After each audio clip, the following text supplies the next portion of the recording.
kalau seorang remaja Melayu baca translation yang ada sekarang, berat kan? Tapi mungkin remaja, kalau kita simplify language tu, dia boleh faham dengan lebih baik. Dia boleh lebih dekat dengan Quran, lebih dekat dengan Allah. So, saya dalam hati, saya cakap, saya harap satu hari saya boleh buat satu translation Quran.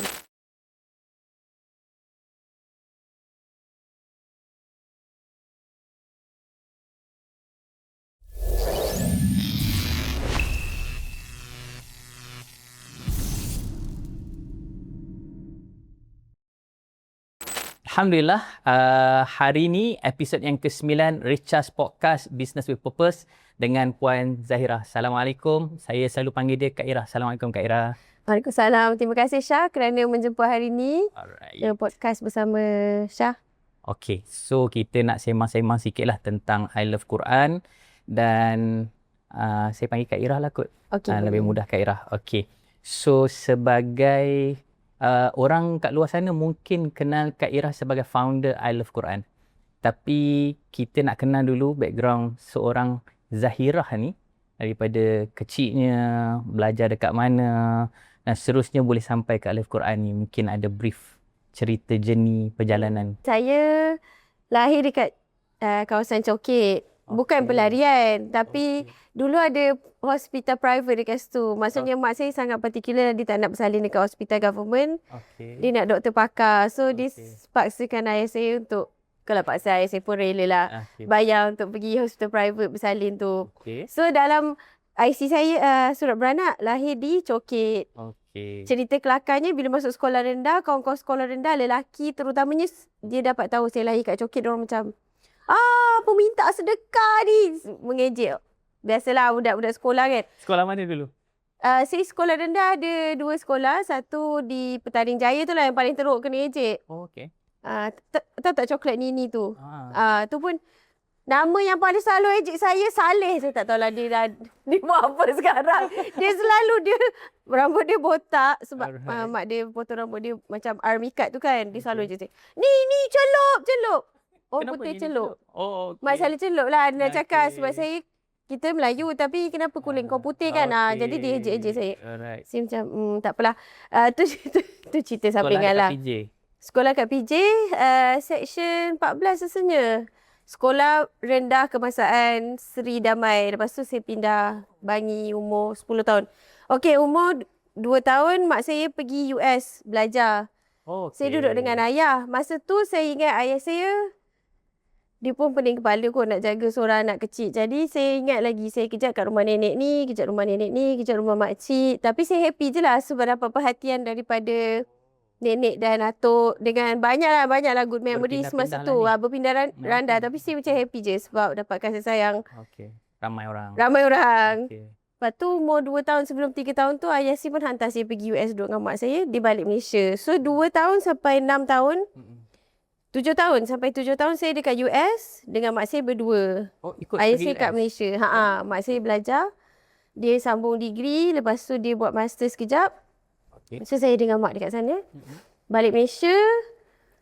Duduk sekali dengan ayah dekat balik PJ. Tahun?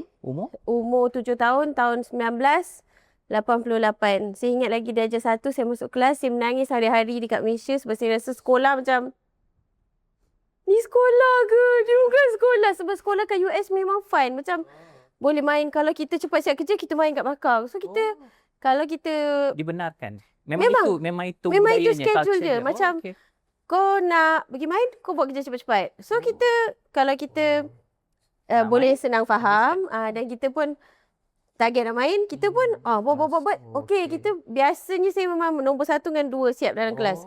Sebab saya target, saya nak main dulu. Macam belum-belum kawan lain lah. Siapa siap cepat kan boleh main. Umur tu mesti suka nak main-main. Mainlah kat belakang tapi tak boleh bising. Mainlah masak-masak ke apa kat belakang. So bila balik Malaysia macam, semua orang kena duduk, dengar je. Saya rasa macam, stres ke? torturenya ni ke sekolah. Lepas tu kat US, masuk sekolah ada padang mainan besar. Ada macam monkey bar, ada slide, ada swing. Saya pergi sekolah kebangsaan tu hari first sebab saya cakap ni sekolah. Saya macam, sekolah? Mana pada mainan sekolah ni? Saya macam, mana pada mainan? Tak ada. So saya macam, ni sekolah ke? Tu tak first impression dah macam. Itu masa umur 7 tahun. Okey. Lepas tu saya ingat, saya tulis tarikh cikgu India masa tu, nama dia, saya tak ingat nama dia, tapi Mrs. Lingam ke apa. Dia pun tulis kat papan hitam. 8, hari bulan 8, 88. Saya macam, wow, ni tarikh yang macam istimewa. Sebab 8888. Sebab tu saya ingat saya darjah 1 tahun 1988. Okay, fast forward. Lepas tu, ayah saya dengan mak saya tak berapa serasi. Umur saya 9 tahun, dia orang bercerai. 10 tahun, 9 tahun bercerai tu, mak saya bawa semua barang kat rumah, tinggalkan ayah saya tilam je. Ya. Saya sebagai anak ikut je lah. Malam kita orang naik lori pindah. Seorang je? Saya seorang je anak. Anak tunggal? Ya, sebab mak cakap, ayah kata tengok bersalin susah sangat. Jadi ayah kata tak payahlah ramai-ramai, kesian dekat mak. Kesian pun bercerai juga, tak apalah, tu rezeki diorang. Tadi ayah saya hantar saya datang sini. Dia kata, nak interview apa lagi? Nak interview apa lagi? Ni marketing lah ayah. Oh, okey lah. Alright. Pas 9, 10? 10, ayah saya tak jumpa. Okey, 10 tahun sampai 16 tahun saya tak jumpa ayah saya. Okey. Dia dah masuk adalah, menengah dah tu. Menengah kat mana pula? so saya umur 10 tahun.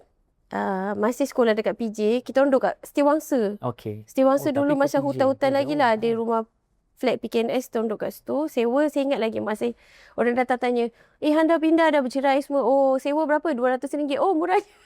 Saya ingat lah masa tu. Mak saya cerita tu. So, kita orang berulang daripada Setiawangsa tu ke PJ. Mak saya hantar saya pagi-pagi pukul 6. Lepas tu mak saya balik KL. Sebab office saya kat KL. Saya nanti pergi rumah babysitter lepas sekolah agama. Malam pukul 10 baru mak saya ambil. Because she was working 2 job lah masa tu. Memang kita tahu lah mak kita banyak berkorban untuk besarkan kita. Tapi hidup fun lah masa tu. Sebab mak saya memang fun. Dia suka adventure. Tiba-tiba, okay, jom pergi sungai. Kita pun pergi sungai. Malam-malam kalau dia tak kerja, kita akan jalan-jalan pergi selayang lah, makan kari kepala ikan lah. Lepas tu nanti dia marah saya tak buat homework. Tapi malam-malam selalu enjoy. So saya macam, Memang tak duduk diam lah mak saya memang tak duduk. Sebab tu saya jadi macam ni, macam Okey. sebab mak pun ni kan aktif. So bila saya umur 10, makcik saya dekat macam raya ke apalah, makcik saya cakap, makcik hang, mak lang hang dulu sekolah TKC. Saya cakap, oh TKC tu apa? Oh tu sekolah paling bagus untuk perempuan dekat Malaysia. College Tuku Kusha. Saya macam, oh sekolah paling bagus Saya nak masuk situ, saya cakap. Lepas tu makcik saya macam, hang kena belajar raja-raja lah. Saya macam, okey tak apa. Lepas tu saya balik sekolah. Masa darjah 4 tu, kawan-kawan saya ramai Chinese. Sebab ramai pelajar cemerlang kat sekolah. Chinese. Kita seorang je Melayu. Ada seorang lagi budak Melayu. Nama dia Rafizal. Dia masuk MCKK. 2 orang je budak Melayu yang dapat top 5 dalam kelas. Yang lain Chinese. Ada seorang Indian dapat nombor 6, 7. Kadang dia dapat nombor 5 lah. Tapi kita orang macam bersaing dengan Chinese lah. Okay, alright. So, masa kita main police entry, masa rehat, police entry. Lepas tu diorang, okay, you nak sekolah mana? Why you want to go to school later? Wait. Lepas tu diorang semua macam, kat PJ kan, diorang nak masuk Assunta. Semua nak masuk Assunta lah. Seorang je, Chinese tu dia memang masa tu, mak dia simpan duit nak bagi dia masuk private school. Okay. So, kita macam, why you want to go private school? Ya, my mom and dad simpan duit supaya boleh hantar sekolah bagus. Kita macam, okay. Lepas tu diorang tanya, you nak pergi sekolah mana? Saya cakap, College Tuku Kusha. Dia macam, sebab Chinese, diorang semua tak tahu sekolah tu apa. Betul. So, saya cakap, it's the best school in Malaysia for girls. Dia macam, kenapa kita orang tak tahu? Saya cakap, sorry, for Malay only. Malay and Bumila. So, Alhamdulillah, actually 11 tahun saya duduk dengan makcik saya. Sebab saya masih busy kerja kan. Ayah saya tak ada. Saya sangat rebel. Tapi saya senyap-senyap rebel. Okay. Sepatutnya saya pergi sekolah agama, saya ponteng. Saya naik basikal main game dekat arcade. 10 tahun Saya naik basikal, saya macam buat-buat tidur. Babysitter tu kadang dia keluar, dia dah sediakan makanan. Makcik Murni nama dia arwah dah. Semoga Allah merahmati dia. Dia memang sangat baik. Dia sayang saya sebab anak dia semua lelaki. Okay. Dia sayang sangat saya. Dia bawa saya balik kampung, tunjuk dekat mak ayah dia. Sebab dia sayang sangat saya sebab anak dia semua lelaki. So kadang dia tak ada kat rumah. Dia pun tinggallah makanan kat saya. Nanti makan mandi semua pergi sekolah agama. Lepas tu saya pun buat-buat tidur. Bila van datang, pip pergi sekolah agama. Saya macam buat-buat tidur lah. Lepas tu van dah pergi je. Saya macam, mana basikal? Okey. Naik basikal dengan lagi seorang pelajar India. Dengan seorang budak perempuan lagi. Nama dia mula dengan R. rambut dia kerinting. Dua-dua dia orang rambut kerinting. Yang Indian tu pun rambut kerinting. So kita orang naik basikal pergi dekat dia ada mall dekat situ. Saya rasa section 17 PJ ke? kot. PJ. Jaya Mall tu ke? Bukan Jaya Mall. Ada satu tu. Cox Memok tu dulu kan? Bukan? Saya rasa macam sekarang Kat dah situ ada jadi arcade. M-Corp ke mana tak lah. Tahun ni dah 20, betul lah. 30 Okay tahun lah. lepas kan. Yeah. Kita orang pergi main game kat situ. Macam bestnya boleh ponting lagi sekarang.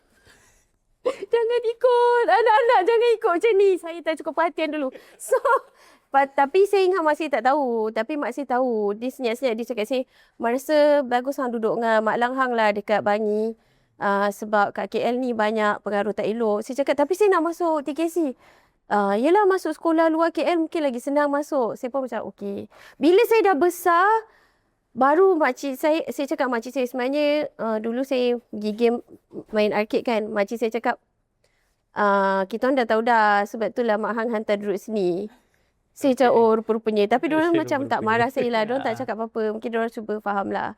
So masuk TKC tu formative years sebab kita dapat banyak peluang leadership, banyak aktiviti dekat sekolah. Memang dapat spekali masuk TKC lah. Alhamdulillah dapat masuk. Walaupun very kompetitif kan. Tapi saya memang dah, macam saya tanya, nak masuk TKC kena buat apa? Oh, kena ada sports, kena ada aktiviti, kena wakil sekolah, kena cemerlang semua. Saya kena jadi pengawas semua. Complete lah semua tu. Dalam mind saya, okey ni checklist. Kat sekolah, saya pindah sekolah baru, Jalan 5 kan. Dekat Bangi tu tengah tahun. Itu pun cerita kelakar juga sebab sekolah Cina sebelum tu pakai pinafore. Bila pindah sekolah dekat Bangi, saya pun bawa lah pinafore. Tapi pagi tu tali pinggang tak ada. Jadi saya pun pakai baju kurung. Saya macam, ya Allah, saya baik aku pakai baju kurung. Tak ada seorang pun sekolah kat Bangi tu pakai pinafore. Sebab Bangi kan kawasan Melayu kawasan Melayu, betul. yang ramai baik-baik kan. Saya pula kawasan PJ Cina yang macam pakai pinafore semua. Make sense. So saya macam, wah saya baik. Alhamdulillah Allah telah menyelamatkan aku daripada malu seorang-seorang pakai pinafore. Patut the belt je. Alhamdulillah. So, saya pun tick lah. Okay, kena masuk ni, sports. Memang saya cakap dengan kau saya kena masuk sports ni. Kalau tidak, saya takut tak dapat masuk TKC. So, dapat masuk TKC, Alhamdulillah. Dan akademik sebenarnya saya boleh buat. Tapi saya lagi minat peluang co-curricular dekat sekolah. Sebab dekat sekolah cemerlang, yelah dekat Malaysia ni, kalau sekolah government yang bagus, dia ada banyak peluang lah. Kalau pelajar rajin step up kan, ada banyak peluang. So, saya punya CJ berhenti sekolah tu ada list aktiviti kan. Orang lain 1 page. Saya punya 4 page. Sebab setiap tahu, kalau cikgu tanya je, siapa berminat nak saya. Siapa berminat? Kalau ada. Semua ada. Semua ada. Pergi dengar ceramah, pergi bagi forum, pergi main pancaragam, pergi. Semualah kalau ada peluang keluar sekolah je, ponting kelas, saya pergi. Tapi dengan halal lah. Dengan kebenaran. Yang dulu tu, naik basikal tu secara salah. Ni saya dah pandai sikit lah. Secara halal. Cikgu tanya kita volunteer. Alright. Buat website. Cikgu tanya siapa yang berminat buat website Ni tahun bila ni? Saya buat website umur 16 tahun. Tahun bila? Tahun 2000, 1997. Cikgu tanya. Seorang lagi kawan saya tu sekarang dah memang jadi IT. Macam bos-bos IT lah. Anak dia pun dekat sekolah saya. Dia duduk sini. Kita orang dua orang. Dia dengan saya. Kita orang belajar daripada cikgu fizik. Macam mana buat website. Saya, motivasi saya asalkan boleh keluar kelas. Dia memang minat lah nak belajar buat website tu. Saya macam, okay boleh join sebab boleh pergi computer lab, tak masuk kelas. Tapi macam mana dia macam tak jive lah. Belajarnya bagus. Lepas tu dia macam ni. Saya mungkin personality saya very goal driven. So macam goal yang awal tu aku nak main dan aku nak buat banyak benda yang aku suka. So form 1 tu masuk JTKC. Kita kena pilih bahasa, kita kena pilih bahasa ketiga, kita kena pilih badan beruniform. So saya pun macam badan beruniform apa? Diorang kakak-kakak cakap, masuklah band, school band, pancaragam. Sebab yang tu saya main drum. Wow. Saya main side drum, cymbal pernah.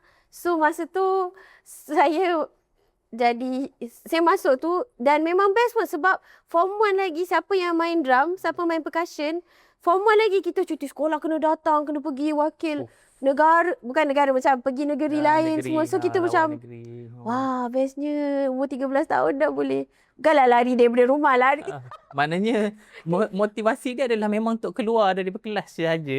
Sebenarnya saya ada motivasi, ya Allah, semoga Allah ampunkan saya. Mak saya memang penyayang dan baik, tapi sebab dia stres kan, so selalu tertekan kat rumah. So motivasi saya dua. Lari daripada rumah, lari daripada kelas. Nak keluar, nak ada environment yang so kita boleh cari kita punya jati diri, kita punya confidence diri sendiri. Mak saya memang sangat bagus. Dia selalu tekankan kita kena confident, positive thinking. Tapi sebabkan keadaan hidup dia pun tertekankan. Jadi kat rumah, kat mana lagi dia nak lepaskan stres dia kepada saya. Anak tunggal Faham. So kalau cuti sekolah kena datang balik sekolah, pergi praktis pancaragam semua, saya seronok lah. Sebab so that boleh channelkan ke tempat lain. Saya channelkan tenaga dan pemikiran saya kepada benda-benda macam tu lah. Daripada TKC ke overseas, scholars apa semua tu, apa pula? Tadi tanya pasal macam mana pendidikan dan aktiviti tu jive kan. Saya rasa sebenarnya bila mungkin ada setengah pelajar, dia memang perlu banyak aktiviti.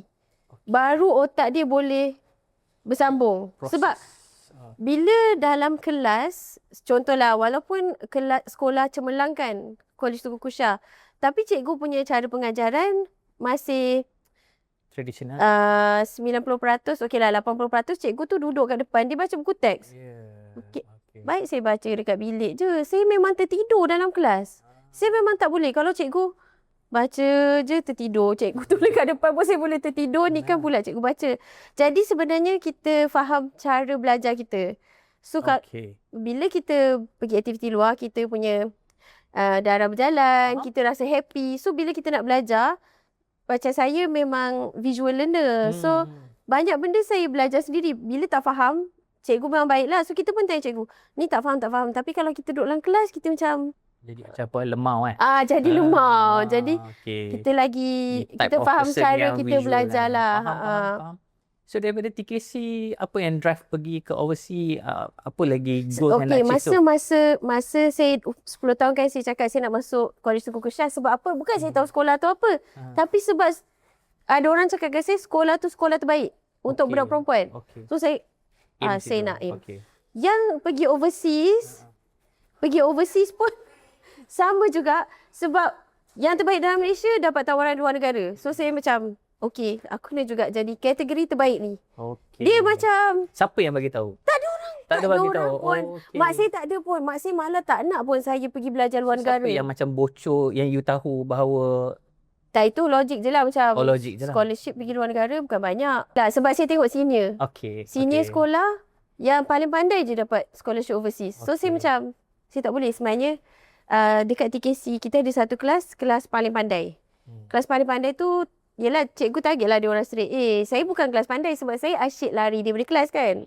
Saya kelas yang ambil 10 subjek. Tapi bukan kelas pandai. Dan saya saya ambil sains, full sains, fizik, kimia, bio, math semua. 9, satu lagi saya ambil seni, pendidikan seni. Kita orang 3 orang je ambil pendidikan seni. Lagi seorang tu Irina. Sama dia pun tolong kita orang kat Al-Quran. Lagi seorang sekarang dia jadi pakar psikiatris. Sekarang dia dekat New Zealand. Kita orang 3 orang je ambil seni.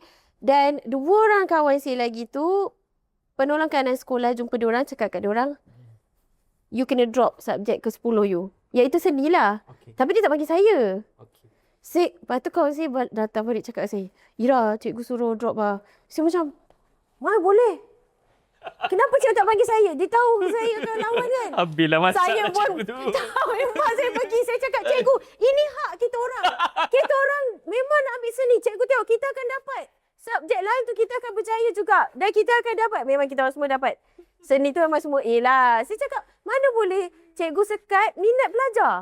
Saya lawan dengan cikgu umur 17 tahun. Aduh, ya. Tapi Alhamdulillah dia baik kita orang semua. Dan Alhamdulillah kita semua ambil juga subjek tu? Ambil lah. Sebab memang seorang gila. Sebab dapat dengan cikgu kan. Saya cakap, ini hak kita untuk ambil lah. Cikgu seni tu pun okey nak ajar kita kan. Yelah kadang-kadang cikgu mungkin dia risau ambil 10 subjek. Nanti subjek yang core tu tak dapat bawa kan. Tapi okey je. Maksudnya bila kita happy, kita boleh buat lebih daripada yang kalau kita depressed, kita sedih, kita macam lagi susah nak So bawa. bila yang betul drive tu penghujung SPM tu, drive tu betul-betul nak ke overseas, nampak betul Okay, clear picture? saya cakap tadi saya memang selalu ada target kan. Ya, So bila saya target nak pergi overseas, saya form 4 saya rasa saya masuk kelas 30% je kot. Lain banyak aktiviti luar. Yang 4 pages tadi tu. Untuk memenuhkan 4 pages tadi tu, banyak di luar. Debate, kawan saya ajak, dia dapat wakil kebangsaan. Bersajak, dia kata, Ira nak tak jadi pelakon tambahan? Saya, okay on. Asalkan aku dapat keluar sekolah kan.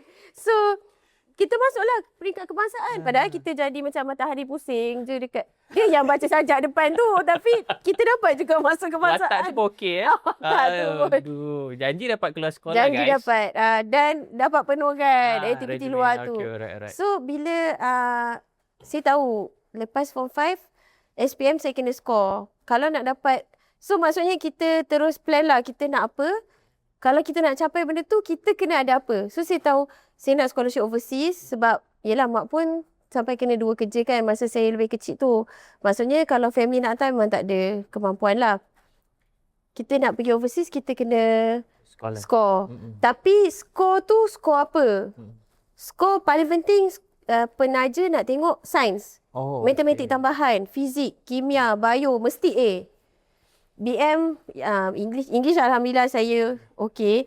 BM, mestilah kita A, kita core kan. So saya cakap, seni insyaAllah saya A. Macam tu dah confident kan. Tapi saya cakap, kebetulan hujung saya form 4 tu, hujung saya, boleh tak cakap dengan teacher kat depan, excuse me. Budak ni kan saya nak cakap dulu dekat dia orang. Dia orang kena mata.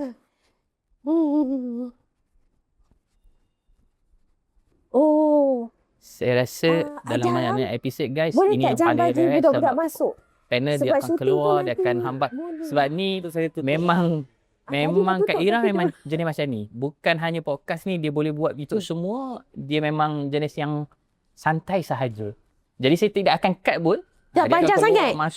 Keluar masuk. Tu memang kita nak lah butis tu. Bukti aktiviti harian. Bukti aktiviti harian. Yang macam tadi phone apa semua tu tadi. Tu semua kita tidak akan cut.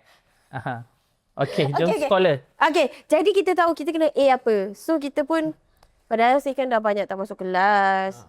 Macam mana saya nak dapat A dalam fizik, bio, kimia, maths. Maths tu sampai saya trial saya dapat 55 markah je. Tapi kebetulan Alhamdulillah mak lang saya yang saya duduk dengan dia masa saya darjah 5 darjah 6 tu.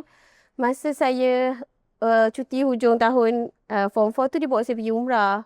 So saya macam hari-hari berdoa. Saya bawa buku biologi pergi umrah tu. Saya belajar bio. So maksudnya saya dah start belajar tu hujung tahun form 4 lah. Saya macam I have to prepare. Dan saya tahu saya kalau baca saya boleh faham. Okay.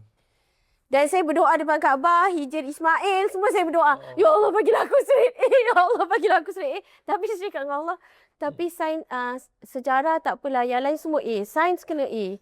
Sejarah tak apa saya korbankan. Tapi paling teruk pun C3 je lah dulu kan. A1, A2, C3 kan. C3 tu macam B lah sekarang. Saya cakap, tapi janganlah bagi teruk sangat. Paling teruk pun C3. So memang saya punya result SPM, 9A, C3 sejarah. Itu saya memang minta ke Allah dan selepas tu berusaha lah dan teruskan doakan. Siap nazar lah apa semua. Sebab kita tahu kita macam banyak main. So kita, kawan-kawan pun macam, kau nak pergi overseas, kau boleh ke? Diorang pun boleh kekal saya sebab saya memang banyak main. Faham. Tapi Maknanya kita bukan candidate lah. Bukan kandidat yang ideal lah diharapkan pergi overseas je. Ramailah lagi yang budak-budak kelas pandai tu ada 30 orang. Saya ni kelas bukan cemerlang kan. Hari tu baru-baru ni kawan-kawan saya cakap sebenarnya kelas korang tu kelas yang macam CP-CP lah. Cikgu tak sure lah. Cikgu bagi korang ambil subjek ke-10 sebab nak selamatkan korang. Macam tu. Alamak. Tapi saya macam asyik baik masa tu tak tahu kan. So kita just berusaha je. So proses dapat scholarship fly tu boleh cerita sikit? Zaman tu kan tak ada internet kan. Betul? Maksudnya ada. Tengok khabar kot. Ya, saya nak pergi overseas tapi saya pun macam mana nak tahu kan. Mak saya Alhamdulillah kerja government. So yang JPA marah tu, tak marah saya tak apply JPA. JPA tu apply through government. Petronas tu yang saya dapat sekolah yang saya ambil tu sebenarnya sekolah Petronas lah. ambil sekolah Petronas. cousin saya yang call. Alhamdulillah cousin saya tu baik. Dia dapat result cemerlang juga. Dia masuk USM. Dia call saya, no, ni ada, dia tolong potongkan daripada surat khabar. Sebab kita orang tak. Siapa nama dia? Hafiz. Hafiz. Thank you, Hafiz. Dia sekarang duduk dengan ayah saya, teman ayah saya. Okay. So dia tolong potongkan sebab kita orang kat rumah tak ada subscribe surat khabar kan. Dulu kan kena beli surat khabar baru kita dapat tahu kan. So dia punya kat rumah dia ada, so dia potong. So saya pun pergilah ambil kat rumah dia, isi borang, submit dekat Petronas. Lepas tu dapat news daripada Petronas, dia call, lepas tu dapat telegram untuk pergi interview. Interview tu pun Telegram ni yang kat tu korang yang generasi muda tak pernah tengok telegram. Saya pun hari tu jumpa dia macam type font dia sikit-sikit je.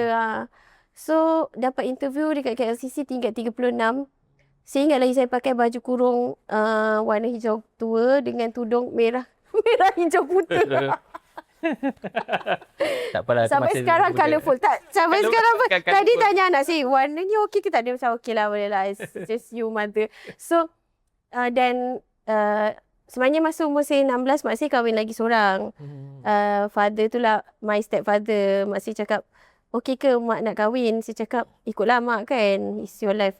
So, tapi it was not, pada saya lah yang anak saya rasa kesian dekat mak saya.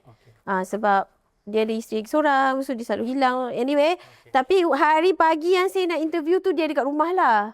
So, ayah tiri saya. Dia pun dah arwah. Semoga Allah ampunkanlah dosa-dosa dia. Dia pun hantar saya pergi ke KLCC naik motor. Saya rasa macam, yelah masa tu sebenarnya hidup kita orang agak susah. Weekend saya tolong mak saya berniaga pasar malam. So kita pernah hidup yang susah berniaga air. Sebenarnya ayah tiri saya masa dia nak kahwin dengan mak saya, dia cakap dia kontraktor besar lah kat Kelantan lah, nanti nak belikan kereta baru lah. So sebab tu saya macam lelaki yang kahwin dua ni semua saya macam mampu ke tak mampu? Kau nak sembang kencang ke kau betul-betul kan?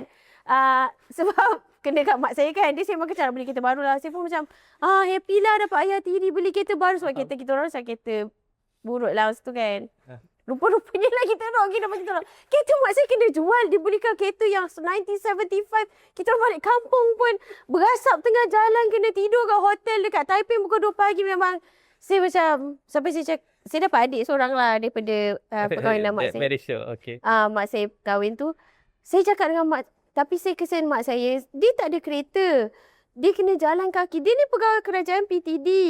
Bawa adik saya jalan kaki 20 minit sampai dekat stesen LRT pagi-pagi. Saya cakap dengan mak saya, mak tak payah ada adik lah lepas ni lagi. Mak saya marah bukan main. Ikut suka hati mak lah. Mak nak ada anak ke? Tak ada anak. Apa kisah? Saya macam, sebab kita kesian dekat dia. Sebab ayah tiri tu macam absent kan. He has family lain apa semua. So, anyway, jadinya dia hantar saya macam, sebab saya tak pernah naik motor sebenarnya sebelum tu. Pagi nak pergi interview tu macam antara first time saya naik motor kan.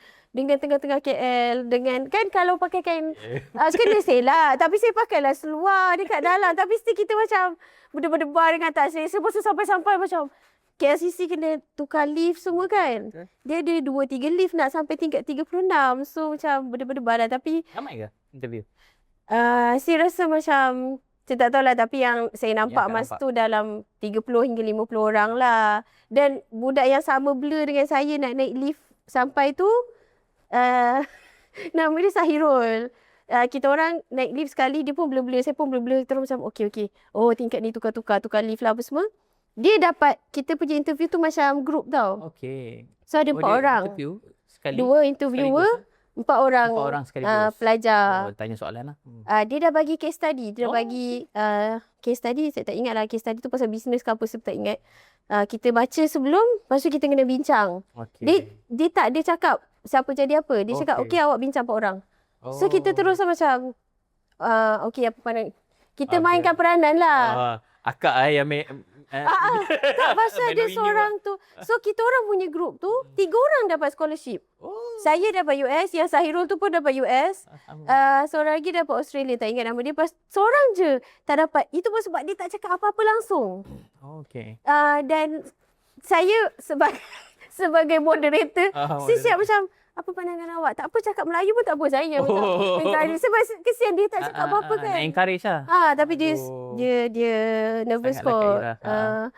Yang Australia tu, parent tu tanya, ayah kerja apa? Oh, ayah saya niaga biasa-biasa. Saya pun macam, oh, your father is a businessman. Saya pun macam tolong upkan dia lah. Sebab macam, kita kena... show off lah. Masa dia lah nak show off kan. Okay, Tapi Alhamdulillah lah, semua dapat dah. Semua pun dah berfamily lah sekarang. Okay. So, how do you decide US apa semua tu? Itu Ke sebenarnya... nak pergi tengok taman permainan yang umur 7 tahun ke dulu? Sebenarnya Petronas yang decide. So, okay. kita dapat telegram cakap awak kena datang orientation dekat Daya Bumi pukul 2 petang hari Jumaat. So, kita pun macam okey, bawa barang apa semua. Kita pun bawa barang, jumpa pergi Daya Bumi. Lepas tu baru tahu, oh ada kawan-kawan sekolah lain dapat. Dan dapat UK, ada dapat. So kita macam, ada kawan sekolah.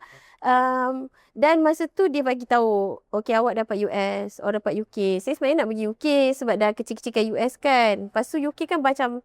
Course memang akak dah select lah masa tu? Tempat je tak tahu? Masa apply tu kita letak top 3 lah. Okay, masa apply Petronas tu. Macam sekarang lah UPU semua kan kita letak top 3. Saya letak Mechanical Engineering number 1, Environmental number 2 apa tak. Saya pun main goreng je. Sebab semua tu saya tak minat. Sebab saya sebenarnya minat arkitek, business, alam sekitar, Tapi macam nak social keluar justice. Tapi sebab nak luar negara. So itu je. Lepas tu dia ada engineering ataupun accounting. Saya macam, accounting lagi letak semua nombor kan. Betul. Saya cakap engineering mungkinlah membuat sesuatu boleh lah kot. Saya pun letak mechanical engineering. So fast forward, life di US. Life di US memang Belajar sebersikit lepas tu. sangat menarik lah. Tapi itulah sebenarnya sebab untuk adik-adik muda lah. Kalau nak sambung belajar kan, memang kita kena cari apa yang kita minat. Tapi saya nak cakap yang saya menyesal, sebenarnya kat US saya menyesal lah ambil engineering sebab kita susah sangat.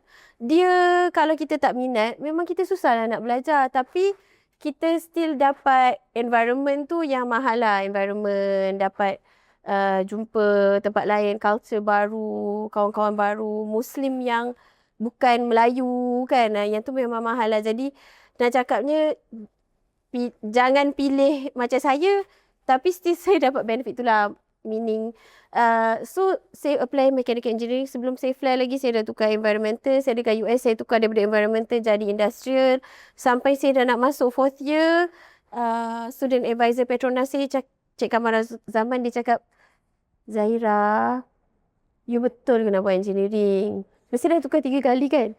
You betul kena buat engineering. You tukar je lah kalau you tak nak, you tak minat kan. Saya cakap, tapi Petronas tak bagi kan? Dia kata, daripada you tak habis-habis belajar, baik you ambil something, you can finish kan? So sebenarnya sepanjang 4 tahun tu, so sistem dekat US, kita ambil degree kita, dia akan wajibkan macam 16 credit hours ke berapa untuk ambil subjek lain. So dekat universiti ada kelas art, ada kelas menulis, ada kelas literature, ada kelas poetry. Memang setiap sem lah aku tapau kelas-kelas lain tu. Favorite pula tu? Benda tu kita minat kan. Jadi memang setiap sem ada. Jadi bila kita jumpa student advisor kat universiti, dia cakap, sebenarnya kalau awak nak grad sama, macam on time, grad on time, awak punya kelas lain-lain ni dah banyak dah. Awak ambil je lah komunikasi. So bila ambil komunikasi, saya tak payah tambah banyak, saya dah boleh grad sebab kelas lain-lain tu dah memang cukup dah. So bila student advisor tu kata, tak apalah, you try. Sama tu memang kebetulan Vice President Petronas datang US. Vice President Education. Nama dia Puan Mariam. So masa gathering tu, yelah sini memang selalu, saya bukannya suka kehadapan. Tapi kalau semua orang senyap, saya ke hadapan lah. Macam tu. Sebab macam panel tu, semua budak Melayu lain macam, saya pun macam, okey tak apa. Jangan buat malu Melayu, kita ke hadapan. Masa program summer camp tu, dia panggil semua budak final year. Satu US, semua scholar Petronas panggil situ. Abang Faiz pun ada, suami saya. Dan semualah ada. Dan dia panggil trainer, American trainer datang, buat team building, leadership dengan kita orang. Lepas tu ada juga staff Petronas daripada Malaysia datang. Dan tengah-tengah program tu ada Puan Mariam tu lah, VP datang. So advisor saya cakap, Zahira, this is your time. You have to impress Puan Mariam. you nak tukar meja, you kena impress je lah. So, tak macam mana tak, diorang lantik saya jadi presenter for the group. Jadi saya dah dapat peluang untuk mengetengahkan dirilah kan depan VP. Dan staff Petronas yang trainer tu pun Cik Sabri, dia sangat bagus. Dia macam, okay, you speak macam ni, you buat macam ni, macam ni. So saya pun buat presentation macam Puan Mariam tu tak ada, Alhamdulillah dia macam, oh bagusnya budak ni. Saya pun terus jumpa dia. Cik Kamar, saya punya advisor tu cakap, sekarang you jumpa dia sekarang, tanya dia terus. You nak tukar meja. Saya pun sebab dia tengah macam impress kita punya presentation. So dia benda tengah panas lagi. Benda tengah panas. Saya pun, Puan Mariam sebenarnya saya nak tukar meja. Dia macam, okay, nanti you send a letter lah. So saya pun send a letter semua. So Alhamdulillah dapat tukar. Kiranya saya seorang je yang bukan sains lah, grad dengan kawan-kawan tu. Okay. Tukar apa? Masuk apa? Communication lah, sebab saya dah banyak kelas poetry, kelas creative writing, kelas art. Right. Tu. Tapi itu memang minat you kan? Ya, memang minat lah. Sangat minat. Sebenarnya masa kat US tu pun, masa struggle dengan engineering tu, pernah juga terfikir nak balik Malaysia je. Okay. Masuk UiTM, belajar seni. Kalau scholar balik Malaysia kena kerja dengan Petronas. So kerja dengan Petronas lah. Sepatutnya 10 tahun. Tapi saya 9 tahun lah. 9 tahun sebab... bond bond 10 tahun. So kena bayar balik lah 1 tahun tu. 1 tahun tu pun... Okay, so... apa? So, the journey tu, macam mana I love Quran? Macam mana boleh ni? Memang dah terfikir ke? Memang ada dedication kepada Quran? Okay, so tadi masa dekat US tu, selain daripada university life, saya banyak involved dengan Muslim lah dekat sana. Okay. Sebab sebelum pergi US, saya start jumpa kakak-kakak Usrah. Okay. So masa saya start macam, Islam macam ni, kita berdakwah semua. Masa kat TKC? Tak. TKC saya memang rock lah. Saya memang rock habis. Tapi dah pakai tudung masa form 4, mak saya macam, hang pakailah tudung tahun depan. Saya macam, okay mak. Saya pakailah tudung masa form 4 tu. Tapi still macam, yelah, selempang belakang, pakai short sleeve ke apa, kita masih tak dapat kesedaran.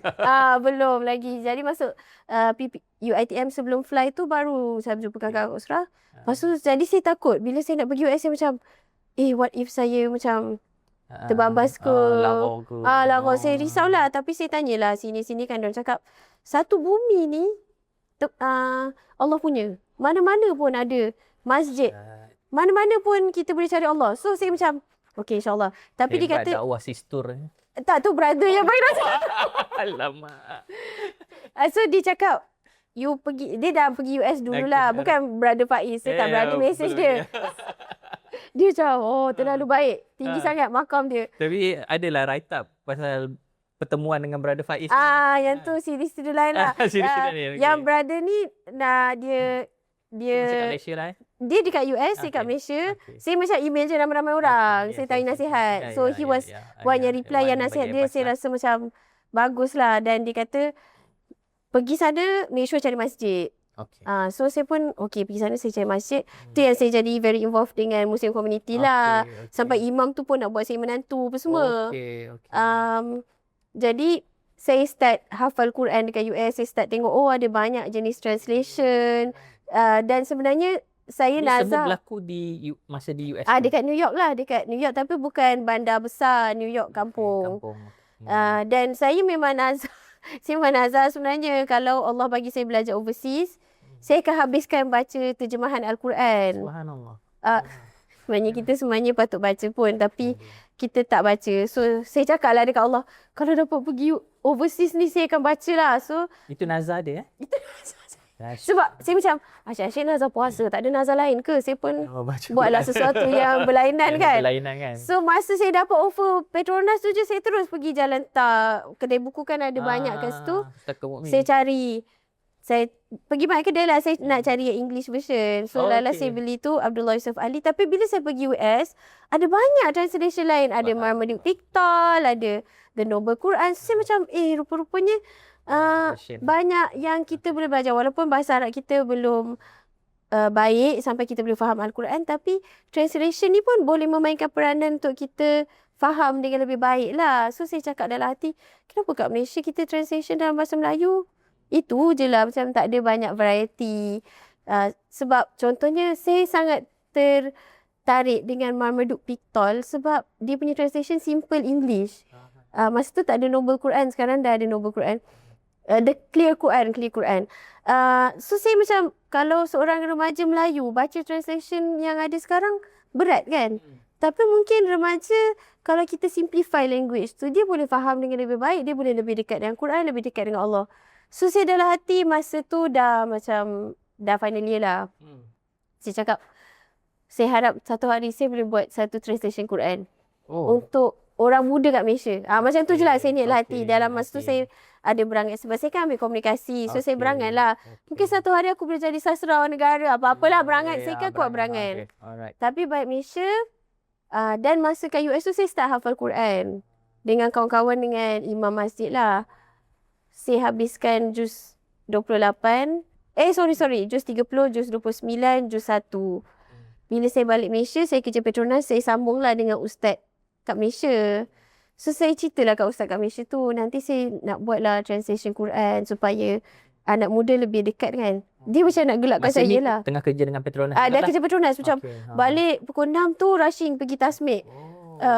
Saya cakap kat ustaz tu, saya nak habiskan. So, dengan ustaz ni memang untuk tasmik saja. Tapi saya tak bertahan lama lah. Sebab lepas tu saya sibuk kerja kan.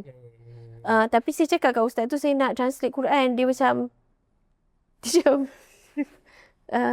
dia macam betul ke kau ni kan? Who do you think you are? Kan belajar kat US, dekat New York, lepas tu nak translate Quran, ingat belajar bahasa Arab mendalam ke apa. Saya macam, tak apalah ustaz tak percayakan saya. Tapi saya cakap lah hati je lah. Dia cakap, bukannya senang nak translate Quran ni, kena ilmu mendalam semua. Tapi saya tengok banyak English translation yang terkenal, dia tak semestinya background syekh.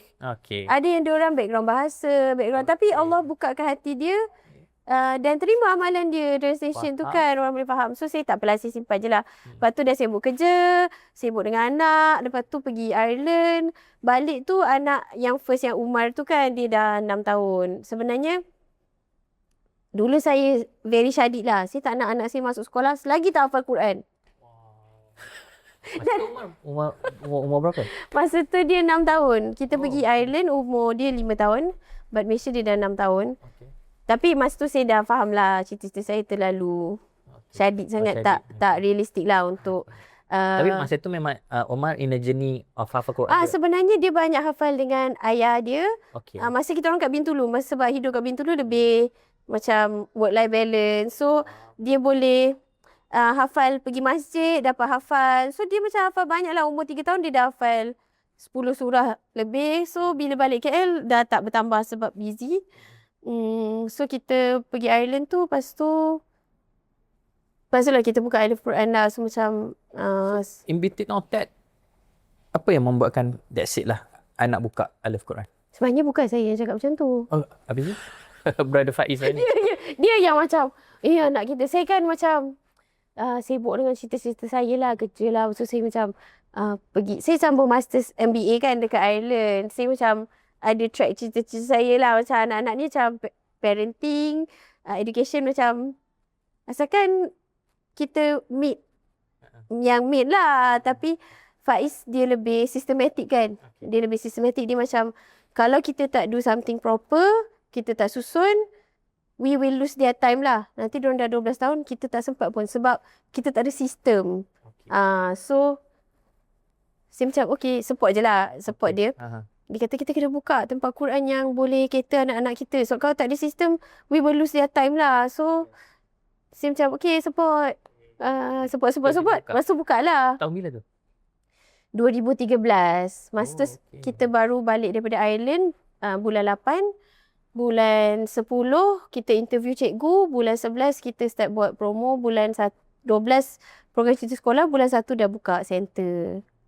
Yang all the structure, all the syllabus apa semua craft by you and Brother Faiz? Masa bulan 11 tu kita dah interview cikgu. So kita ajak diorang sekali bincang. Dan cikgu kita masa tu baru balik daripada Al-Azhar. Bidang kiraat, tahfizan kiraat. Memang diorang pun hafiz Quran, hafizah Quran. Ada 3 orang masa tu, Ustaz Fatah, Ustazah Fadila, dengan Ustazah Izzah. Ustazah Izzah lama dah dan kita masa Syah pun sempat jumpa dia kan. Dia pun tak nak, dia kata masa tu dia kalau banyak stay lagi tapi family suruh dia masuk government, so dia masuklah lebih stabil kan. So kita ajak juga pakar education yang experience psikologi bidang daripada Universiti Madinah. Bila kita bincang lah apa konsep yang kita nak bawa bulan 11 tu, daripada situ one of them ahli panel tu adik Abang Faiz, Puan Mardia, dia lecturer dekat UiTM bidang agama. Dan dia cakap, kenapa kita tak buat setiap satu ayat Quran ni anak-anak boleh macam dapat jam dia macam. Lepas tu kita pun kembangkan idea tu. Contohnya surah Asy-Syams, dia boleh buat eksperimen matahari. So itulah konsep tu daripada situlah. Dan awal tu kita tak ada lagi lah buku lah, kotak lah apa semua ni. Semua dalam Excel file. Surah ni, ayat ni, minggu ni apa, ayat apa, aktiviti dia apa maksud dia, apa yang kita nak bawa. So supaya anak-anak rasa Quran ni relatable lah. Dia macam, oh rupanya kita boleh belajar sains dalam Quran. Bukan perkataan Arab yang black and white dan kita macam tak faham apa maksud dia kan. Okey tak? Balik daripada overseas, sebenarnya nak kerja Petronas, ada cita-cita lain dan terpaksa fokus, support Brother Faiz. Sebenarnya kerja Petronas tu, daripada saya first year lagi, saya dah macam tak adalah nak stay lah. Bukanlah macam corporate world is very tough lah kan. Gaji bagus. Tapi politik is challenging. Yes. Kita pula bukan jenis politik sangat. Kita macam suka kejar gol lah. Dan kadang-kadang kita tak banyak kawan sangat. Sebab kita nak ada fokus kita. Macam kita nak tolong ni, kita nak buat projek ni. So daripada segi side tu rasa macam kalau dekat luar memang lagi best lah buat something ourselves. Tapi masa tu saya sebenarnya nak buat macam baju muslimah lah, apa benda lah macam tu lah. Tapi tengok-tengok rezeki yang Allah lorongkan tu dekat sini. So bulan 1 kita buka, bulan 3-4 tu macam banyak tempat lain lah. Macam Al-Amin Bangi tanya pun tak buka kat sini. Banyak tempat lain yang tanya-tanya. So kita pun one of us have to leave lah. Masa tu sebenarnya Abang Faiz yang shareholder. Kita buka enterprise, nama dia seorang. Saya macam tolong. Tapi bila one of us have to leave tu lah, yelah takkan breadwinner stay kerja makan gaji. So saya yang berhentilah. Tapi masa tu kita bergaduh jugalah sebab untuk mak saya, dia selalu cakap jangan berhenti kerja. Takut kalau suami buat hal, kita susah lah sikit kan. From background dia. So bila berhenti ni, yelah Abang Faiz Alhamdulillah he's very good husband. Tapi kita bergaduh jugalah macam sebab kita dah ada words dan sentences yang orang lain dah masukkan dalam otak kita. Lelaki tak boleh percaya, benda-benda macam tu semua tu lah. So kita macam nanti dah berhenti kerja jangan pergi kahwin lain lah, benda lah, gaduh-gaduh kan. Dapat bonus kena bagi 2 semua macam. Sebab Petronas kan dapat bonus. Kontak kita, duit tu duit kita. Boleh tolong mak kita ke apa benda kan. So it was not easy. Tapi pada masa yang sama kita rasa macam ni tak ada hal lah sebab kita kononnya lah pelajar pandai, dah kerja Petronas, ada MBA overseas. So kita macam be secure lah. Boleh independent jugalah. Rasa macam okey je nak manage bisnes ni. Tapi terlalu perasan lah. Sebenarnya bisnes lah, Syah pun tahu kan, it's not easy. Kita buka company sendiri, nak buat sistem sendiri baru, all the work process, document, managing people, expectation, everything. Kalau how do you go through benda-benda macam tu? Masa tu macam, yelah nak cakap depression, bukanlah depression betul, tapi memang challenging time lah. Sebab kalau kita kerja corporate, kita kerja company besar kan, tak ada masalah. Kalau ada masalah polisi, ada orang lah expert nak bagi dan kita boleh cakap, contohlah orang macam entah apalah management buat keputusan macam ni, kita boleh blame management. Tapi bila company kita sendiri, management tu siapa? Itu yang datang kawan-kawan datang tolong tu Jazmiza. Dulu kita nak buat datang tolong. Masa tu dah makin okey lah. Maksudnya sebab dah dapat, sejak yes, dapat teraju tu okey, Alhamdulillah sebenarnya. Lebih structure. Tapi dan along proses tu banyak kan kita belajar along the way tu. Betul. Kita belajar banyak. Things. Dan salah satu yang saya belajar, kita tak boleh blame semua kat diri sendiri lah. Maksudnya kita ada kekurangan kita, tak apa, kita pun sama-sama belajar dengan tim kita lah. Sebab sebelum tu bila orang komplain kan, saya rasa macam akulah masalah, macam kita blame diri kita banyak sangat. Tapi tak boleh lah, proses lah. Proses. Sepanjang saya kenal you, tak adalah rapat sangat. Dan Al-Quran tu tiba ada disclaimer, tak adalah rapat sangat. You, pada pandangan saya, you are very positive. Dan you selalu cakap dengan teacher-teacher macam, kita pernah go through, saya kena duit tak cukup ni, parent tak bayar apa semua ni kan. Tapi no, don't worry guys. Ya, ni pun baru semalam ada meeting dengan finance macam, kutipan kita berapa ni datang, aku tak cukup, parent tak akan bayar semualah, bla bla bla. Macam, tapi you always macam, don't worry, Allah will memanglah, itu macam secara teorinya itulah iman kita, maksudnya tawakal kita mestilah ada. Dan kalau tim kita down, takkan kita pun nak down kan. Kita lah kena macam cheerleader tu. Tapi belakang tabir tu lain cerita lah. Tak tahu lah, nangis ni masa bila tak tahu. Kat rumah macam marah-marah anak ke. Tak nampak. Marah suami. Tak adalah. Macam stres tu. Of course lah. Orang lain, family members je lah yang tahu. Yes. Yang terdekat je. But how the journey? Alhamdulillah sekarang macam tim dah makin ramai kan. Memanglah ada cabaran, tapi tim dah makin ramai yang macam support lah. Tim pun bagus-bagus, Alhamdulillah. So kita tak down sangat. Saya rasa paling down sebelum dapat teraju tu. Yang tu paling down lah macam time. Okay, masa tu Syah baru join kan. Lepas tu you pergi haji pula masa tu. Masa tu tapi saya rasa masa pergi haji tu macam masa tu dah dapat teraju, dia dah macam lega sikit. Lepas tu Allah panggil pergi haji. Tapi looking at that, saya dengan Sakinah pun kata, macam mana Zahira yang Faiz buat benda ni? Sebab ada korang lah, so ada Sakinah tolong. Ya Allah. Kenapa pergi masa tu juga, kenapa pergi cari penyakit baru nak develop benda ni pula? Dia memang seketul Zahira lah, macam masalah ni tak selesai, pergi lagi cari lagi. Macam, tapi you enjoy the process lah. You tak rasa benda tu ni. Jadi, yang ni lagi lambat kot ni 2021. Betul lah. I mean, the tragedy itself, itu spark dia lah. Sebenarnya kita macam tengok market. Okay, market. Masa satu-satu bisnes tu, kita memang ada banyak trial and error lah. Kalau orang Silicon Valley punya coach tu, dia selalu cakap, if you don't make mistake, you don't grow. Macam tu. So maksud saya macam and go buat mistake. So macam tak apa kita buat salah. Tak apa. Lepas tu lah, maksudnya phase pertama tu aku yang salah. Lepas tu kita macam belajar. Tak apa kita buat salah, it's okay. Kita learn from the process. Saya sebenarnya, to be honest kan, saya sangat lemas pada masa tu, by knowing you the owner, but masa tu 500,000 teraju yang you dapat tu, I mean dekat situ je saya dah boleh nampak dah kena tipu ni, itulah apa semua kan. Tapi you are very positive. Okay, tak apa guys, kita move forward, buat lagi apa semua. Syah tahu cerita yang kena tipu 100,000 tu. Muhammad tu, ya Allah. Tapi Alhamdulillah dia deliver lah buku tu in the end kan. Macam saya selalu delete semua kenangan buruk.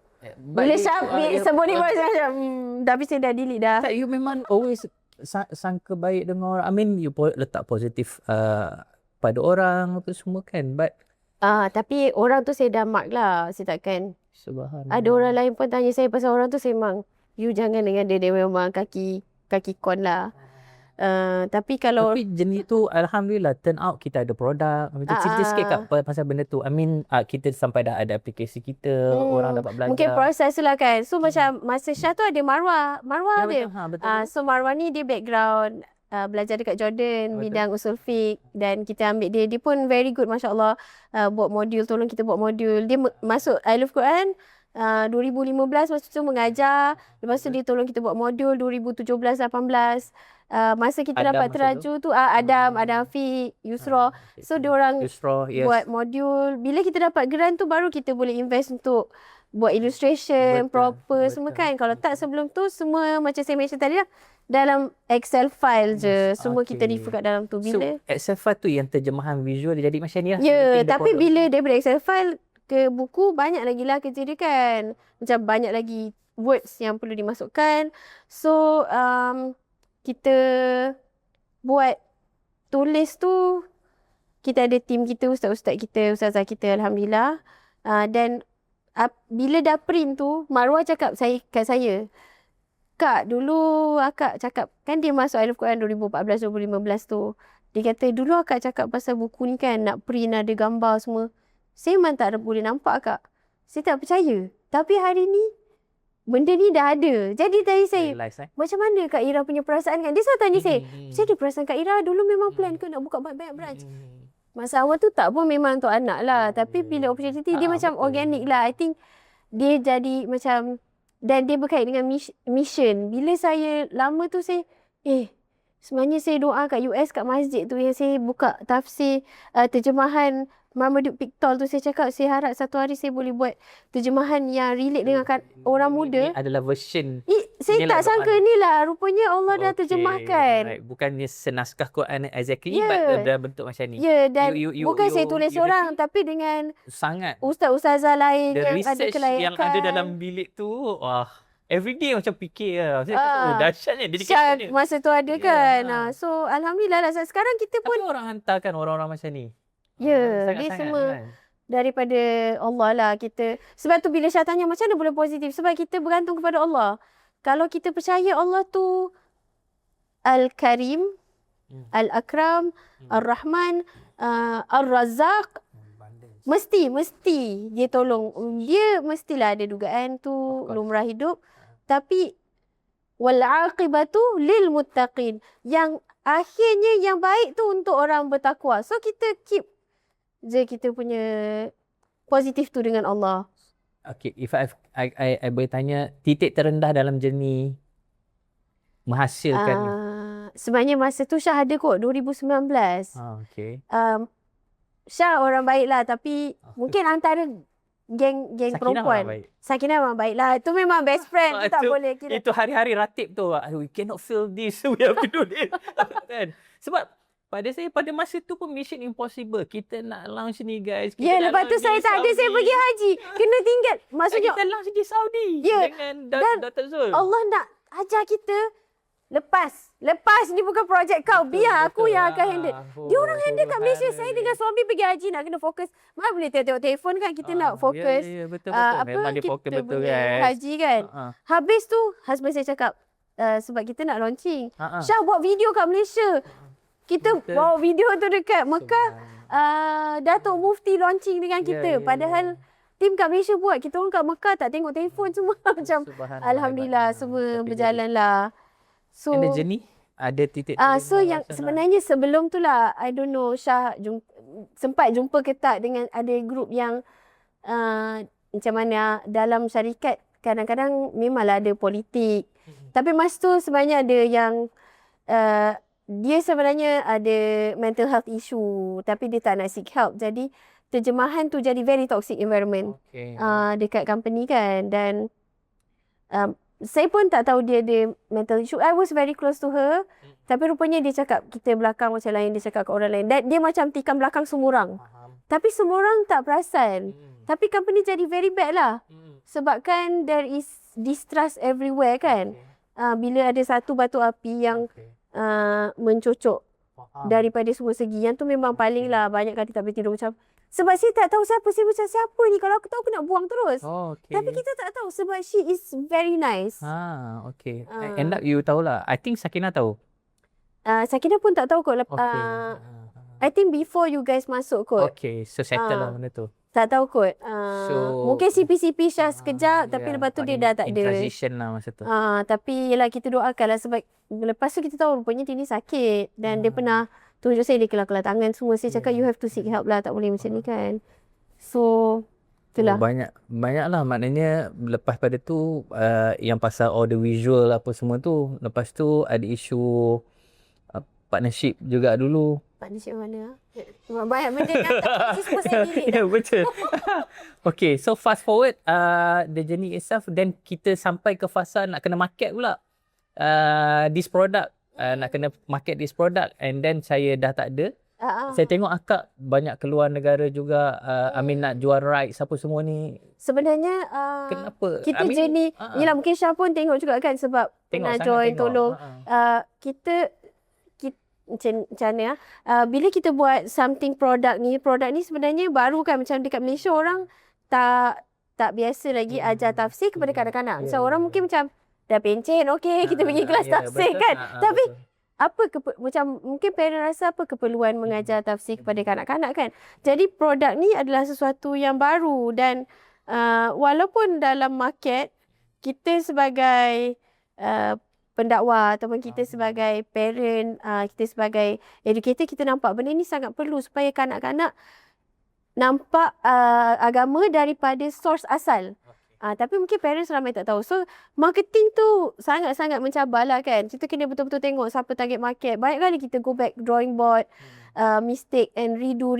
Sampai sekarang Alhamdulillah kita dah makin improve banyak. Macam berapa kali lah tukar CMO kan. Lepas Syah, lepas tu ramai lagi. Lepas tu I think yang banyak bantu kita orang Salwa Saleh. Lepas tu sekarang Alhamdulillah kita ada good marketing team juga. So, point dia, it is a journey. So, in between that journey tu nak dapat gerak rentak tu, kita eksperimen je lah benda lain. Okey, pergi jalan je expo sana. Sebab sebenarnya saya kan belajar kat US. So saya tahu memang kalau sebab tu kita buat dalam English. Sebab kita tahu Malaysia mungkin parents ramai rasa macam kita masih selamat. Kita masih selamat lah. Anak-anak kita ada banyak sos agama, boleh pergi masjid, kita rasa selamat. Banyak sources lah. Tapi kalau parents dekat luar negara yang negara majoriti bukan Islam, sources dia tak banyak. Masjid mungkin jauh. Jadi memang saya pun fikirkan tentang fardu kifayah tu, tentang how we can help them, dan diorang akan beli. Essentially pun lagi, maksudnya kalau diorang beli, essentially pun lagi bagus kita kan. nak terbitkan produk ni, memang kita dah set the standard tu, dia boleh pergi international kan. So it have to be in English juga. Betul. So bila pergi keluar, saya tengok pergi ke Turki untuk tengok orang nak beli rights ke apa semua tu. Macam mana boleh decide dan kenapa decide untuk keluar? Masa first few kan, pergi Turki, lepas tu kita pergi Canada, dan kita buat tour sikit dekat US lah. UK pun pergi masa dapat teraju tu, kita pergi lawak sekolah dan bawa juga modul kat UK. So actually, macam mana penerimaan dia juga Kak? Penerimaan dia Alhamdulillah sangat bagus. Paling bagus sekali dekat US. Macam semua sekolah kita pergi tu, dia berminat nak beli. Welcome tu memang semua welcome lah sebagai excited lah orang tengok benda-benda macam dan diorang semua bersedia nak beli. Tapi then next step, cabaran dia macam mana kita nak supply, macam mana kita nak shipping, pricing, banyaklah benda lain yang kita kena susunkan. Belajar lah benda baru. Belajar, masih dalam proses belajar juga lagi. Nak dan jual rights lah apa semua.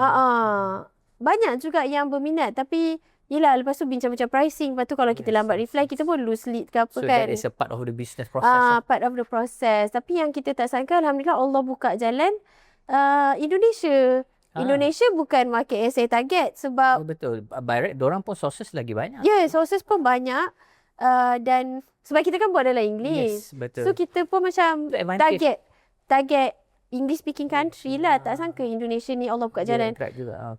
Allah buka jalan banyak dekat Indonesia. Jumpa biggest publisher Quran dekat sana, berminat. Lepas tu ada SME Corp buat program Indonesia. Kita pun macam join je lah, belajar kan. Kita apa yang kita boleh belajar, kita belajar.